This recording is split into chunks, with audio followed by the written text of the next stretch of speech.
রাশিবিজ্ঞানের আমরা 10 নম্বর অঙ্কটা চলে এসেছি। 10 নম্বর অঙ্কটা কি বলেছে? বলেছে নিচের পরিসংখ্যা বিভাজন তালিকার নম্বরের যৌগিক গড় যদি 24 হয় তাহলে পি এর মান বের করতে। তাহলে আমাকে এবার গড় আমাকে বলে দিয়েছে আর আমাকে পি এর মান বের করতে বলেছে। আচ্ছা পিটা কি? পিটা হচ্ছে দেখো আমাদের যে পরিসংখ্যা দিয়েছে বা ছাত্র সংখ্যা দিয়েছে এখানে, তার মধ্যে একটা সংখ্যা যেটা আমাকে বলে দেয়নি, এর মানটা আমাকে বের করতে হবে। তাহলে ফার্স্ট আমরা কি করব? আচ্ছা দেখো আমাকে যৌগিক গড় বলে দিয়েছে, আমি কিন্তু এখানে যে কোনো পদ্ধতি ইউজ করতে পারবো, কারণ আমাকে কিন্তু কিছু বলে দেয়নি, তাই তো? আমাদের যে প্রত্যক্ষ পদ্ধতি আছে, কল্পিত পদ্ধতি আছে বা ক্রমযৌগিক পদ্ধতি আছে, তিনটের মধ্যে যে কোনো একটা পদ্ধতি কিন্তু এখানে আমি ব্যবহার করতে পারবো। ফার্স্ট আমাকে শ্রেণী সীমানা বলেছে, মধ্যকটা বলে দেয়নি। তাহলে ফার্স্ট মধ্যকটা বের করে নাও। 0 আর 10 যোগ করলে কত হয়? 10ই হয়। 2 দিয়ে ভাগ করলে 5। 10 আর 20 যোগ করলে কত হয়? 30। 30কে 2 দিয়ে ভাগ করলে 15।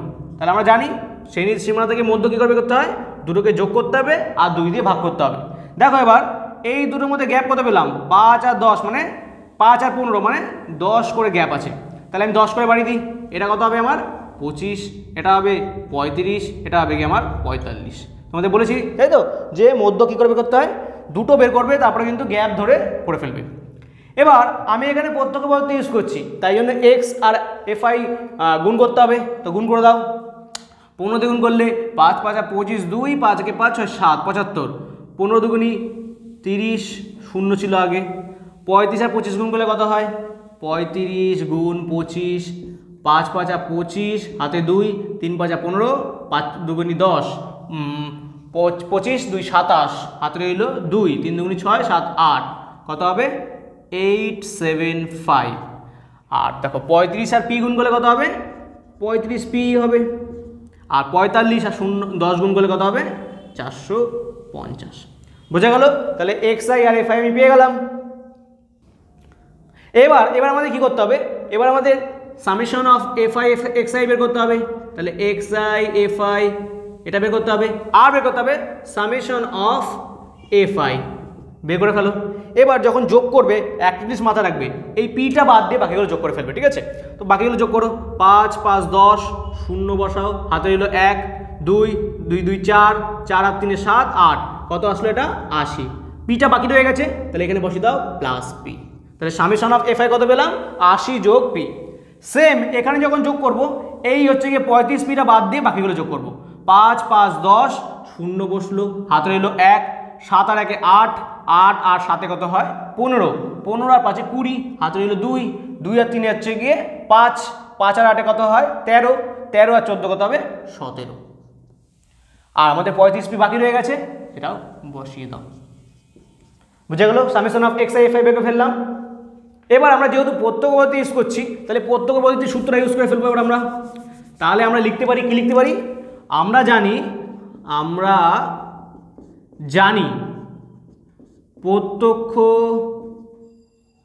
পদ্ধতিতে যৌগিক গড় সূত্র কি? X bar equal to summation of x i f i by summation of f i, তাই তো? এবার এক্স আমাদের যে যৌগিক গড় এক্স বার, এর আমাকে মান বলে দিয়েছে কত? 24। তাহলে বসিয়ে দাও বাদিকে 24। আর এটার মান আমি কত জানি? এটার মান জানি হচ্ছে গিয়ে 1700 যোগ 35 পি 35 পি। আর এটা কত জানি আমি? 80 যোগ পি। বোঝা গেল? এবার কোনাকুনি বজ্রগুণন করে দাও। তাহলে বজ্রগুণ করলে কি হবে? 24 গুণ 80 যোগ পি, এখানে হচ্ছে গিয়ে 1700 যোগ 35 পি। 24 দিয়ে গুণ করো, 4 32, হাতে রইল হচ্ছে গিয়ে 3 8 2 16 17 18 19, 0 ছিল 0 বসে গেল। আর 24 দিয়ে গুণ করলে 24 পি। এখানে যা আছে তাই থাকুক।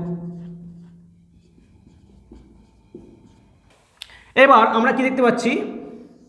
আমরা দেখতে পাচ্ছি হচ্ছে কি এখানে 24 পিটা ছোট, 35 পি বড়। তাহলে আমি বড়োর দিকে নিয়ে যাই ছোটো সংখ্যাটা। তাহলে এখানে 1920 আর 1700 এর পাশে নিয়ে আসলে মাইনাস 1700 হয়ে যাবে। আর এখানে 35 মাইনাস 24 পি। বিয়োগ করে দাও। বিয়োগ করলে কত হয়? এটা 220। আর এখানে থাকে হচ্ছে গিয়ে 1 আর হচ্ছে কি 1 11p। এবার আমার পি এর মান বের করতে হবে, তাহলে 22 0 আর 11টা দিয়ে নিচে চলে আসলো।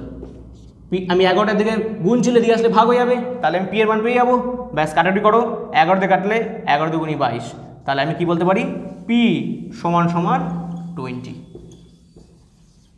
তাহলে আমার পি এর মান কত পেলাম 20। বুঝে গেল?